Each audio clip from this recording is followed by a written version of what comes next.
Good afternoon. Welcome to the Recovering Perfectionist Mama podcast, Grace in Progress.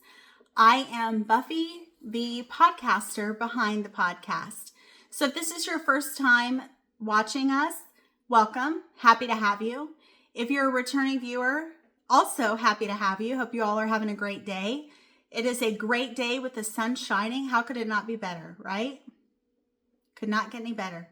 So for those of you that don't know me, I am a women's lifestyle creator on TikTok, Instagram, and YouTube, specializing in women's issues such as menopause, fertility, children, family, relationships, including friendships, including mental health, nutrition and fitness, self-empowerment, self-improvement, parenting, leveling up. My ultimate goal is to arm you with information that can help you and help you reach your goals and to essentially help you level up. Because ultimately, I'm a person who really likes to level up and get more information and be able to make things easier in our lives, right? As women, we always have like a million things on our plate. We're juggling a million different balls in the air at the same time. And it's a wonder that we don't drop every single one of them. But somehow, by the grace of God, we're able to hold on. Also, spirituality, religion, things like that, affirmations, positive mindset. Mindset is huge.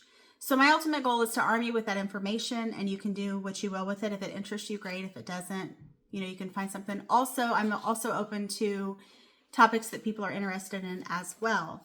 So today we're going to talk about fertility and postpartum wellness. Now, definitely a heavy topic. I know that there are probably some people in this room who may be suffering from infant loss or infertility or frustration, things like that. I can relate with that. I do actually have 5 children. However, I have suffered like a miscarriage, and additionally, I know what it's like to really want a baby and to think that it might not happen. So here's what you can expect from me. You can expect honesty. You can expect compassion. You can expect truthfulness and giving you the information and hoping that, there's something that might be able to aid you in some way. So like we talked about, leveling up and living the life that we want to live. So let's get real here. Fertility and postpartum wellness aren't just about getting pregnant or recovering after birth. They're about reclaiming your body, protecting your mental health, and setting yourself up for long-term vitality. Whether you're preparing for pregnancy, in the thick of postpartum, or supporting someone who is, this episode is going to give you the tools, the knowledge, and the real talk you need to thrive, which women definitely need real talk. Welcome back to the show, beautiful people. Today we're diving into fertility and postpartum wellness, 2 stages in a woman's life that are often romanticized, but rarely supported with the whole truth. We hear just relax and it'll happen when trying to conceive, and then bounce back pressure postpartum. Neither is helpful. What women actually need is information, strategies, and support, and that's exactly what you're getting today. So buckle up. We're covering nutrition, lifestyle mindset, and the practical tips that actually move the needle. Not the myths, not the gimmicks. Let's start with fertility. Fertility wellness. Let's talk about nutrition for fertility. Fertility is built months before conception. Your egg quality totally reflects your nutrition and lifestyle 3 months ago. So I don't know how many of you have heard of It Starts With the Egg. That was a really good resource that I actually used for my 5th pregnancy. I was able to conceive at 41, which I felt very blessed by that. Protein, aim for at least 20 to 30 grams per meal.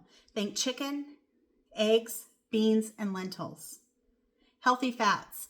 Omega-3s support hormone production. Salmon, walnuts, and flax seeds. Now, don't forget micronutrients. They're also very important.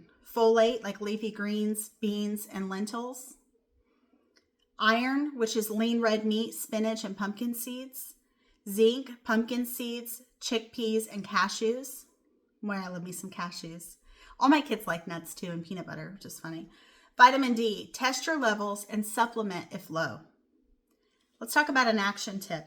Start eating the fertility plate, half colorful vegetables, quarter lean protein, quarter whole grains with a fat source like avocado or olive oil. Let's talk about lifestyle strategies for fertility. Sleep 7 to 9 hours a night. Your hormones reset at night. Poor sleep equals higher cortisol, which I do actually have a prior podcast episode on cortisol, how it affects what and when you eat, if you want to check that out. Equals higher cortisol, which includes which then results in disrupted ovulation. And if you have a disrupted ovulation, then you're not releasing an egg that month, and then you're waiting further. Exercise. This is kind of like the Goldilocks thing. Not too much, not too little. Over-exercising can disrupt cycles, but regular strength training supports insulin balance and hormones. Stress management. Yoga, meditation, journaling, even 10 minutes helps regulate cortisol. Toxin exposure. This is one of the new hot button issues when it comes to fertility and such. Reduce plastics, switch to clean skincare, and avoid pesticides when possible. Now, mindset is also very important, and I've figured out when I was trying to conceive that mindset was a big thing. I was trying to do positive affirmations and trying to get my mindset that it was going to happen. Reframe fertility from race against the clock, which puts a lot of pressure on you, probably increases your cortisol levels, to building a thriving foundation. Mantra: my body is wise, my timing is my own, and wellness is bigger than a calendar. Now let's move on to postpartum, the 4th trimester that nobody talks about enough. Physical recovery. Your body is healing from one of the biggest physical events of your life. Prioritize rest over rushing into workouts. Pelvic floor health. Kegels are just the start. Consider pelvic floor physical therapy for healing, whether you delivered vaginally or via C-section.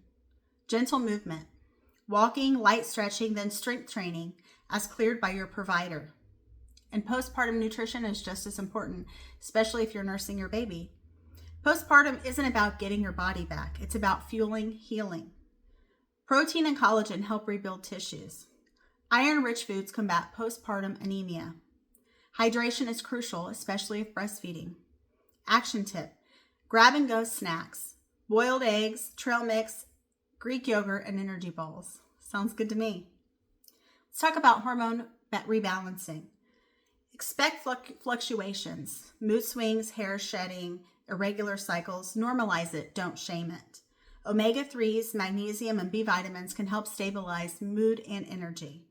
Ask your provider to check thyroid function if fatigue feels extreme.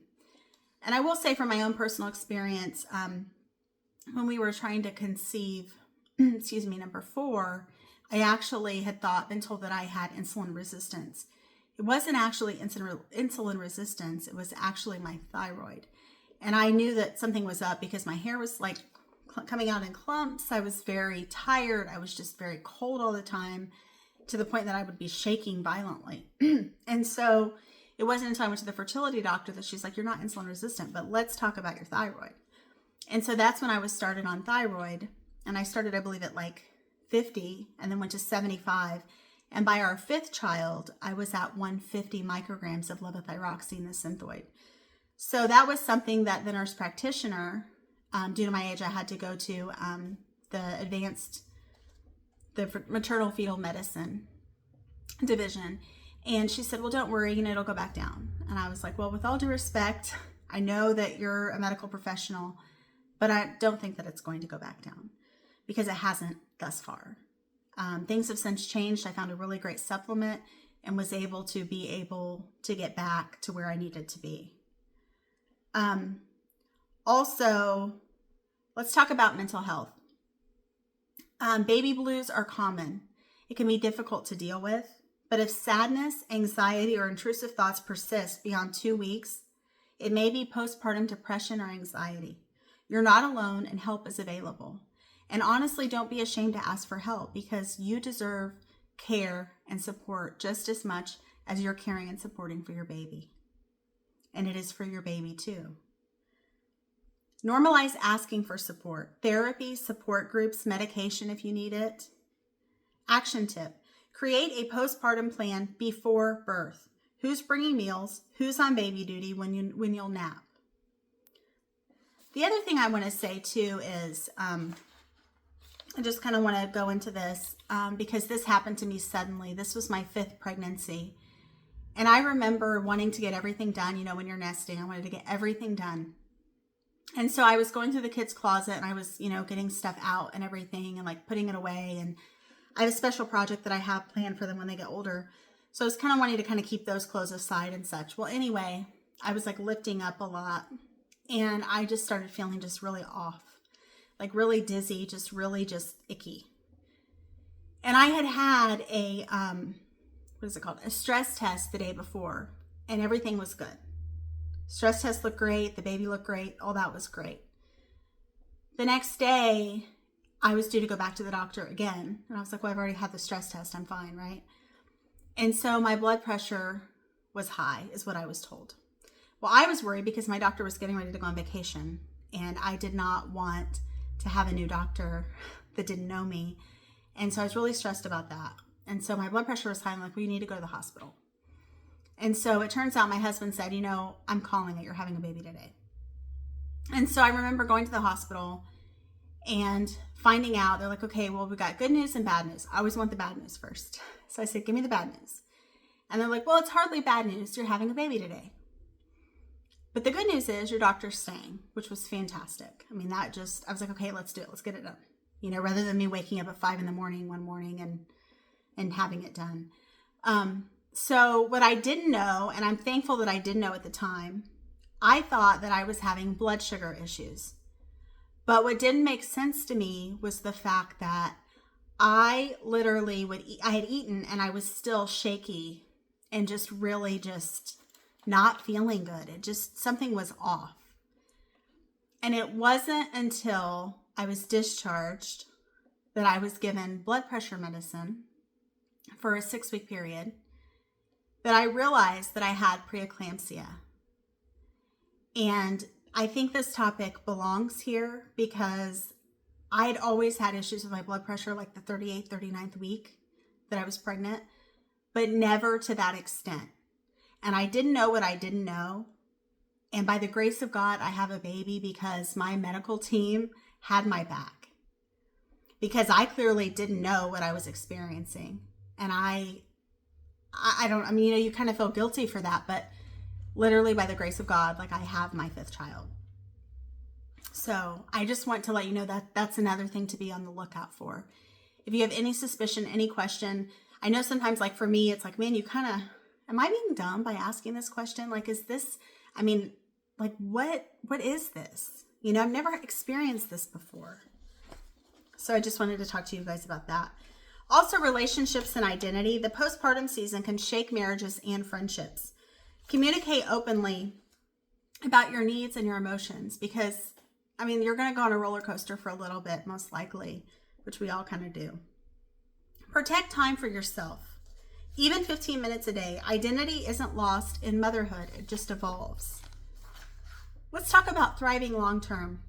Fertility and postpartum wellness aren't separate chapters. They're part of your lifelong story. Build foundations now. Balanced nutrition, stress management, strong relationships, and realistic self-care practices because you do need self-care too. Reframe bouncing back to moving forward because you're the same person. You just are having a baby or delivered a baby, right? It's a whole new chapter of your life, an exciting, great part of your life. It's a beautiful time. And you want to fill it with as much joy as you possibly can. So let's talk about actionable quick tip recap. Eat a fertility postpartum friendly plate. Protein, colorful plants, and healthy fats. Prioritize sleep. It's hormonal therapy. Reduce toxin exposure. Move gently, then progressively build strength. Plan postpartum support ahead of time. Normalize mental health support. Protect your identity and joy beyond motherhood. You are not broken, you are not behind, and you do not need to be anyone's version of perfect. Fertility and postpartum wellness are about building a strong, vibrant, thriving foundation for the rest of your life. If you loved today's episode, share it with a friend who's navigating fertility or postpartum. Follow the show, drop a review, and let me know what strategies resonated most with you. And remember, you don't have to do this alone. Also, just a medical disclaimer, this is not meant for medical advice, so always consult with your physician or nurse practitioner or midwife or whomever you're seeing for your care. This is for information purposes only, to kind of set you up for the best journey that you can possibly have, by giving you actionable tips that you can take while you're waiting for your bundle of joy. So congratulations to all you mothers who are expecting, and it's going to be fabulous, and you're going to be fabulous. So thanks for tuning in, and I hope you'll join us again. Have a great day. Bye-bye.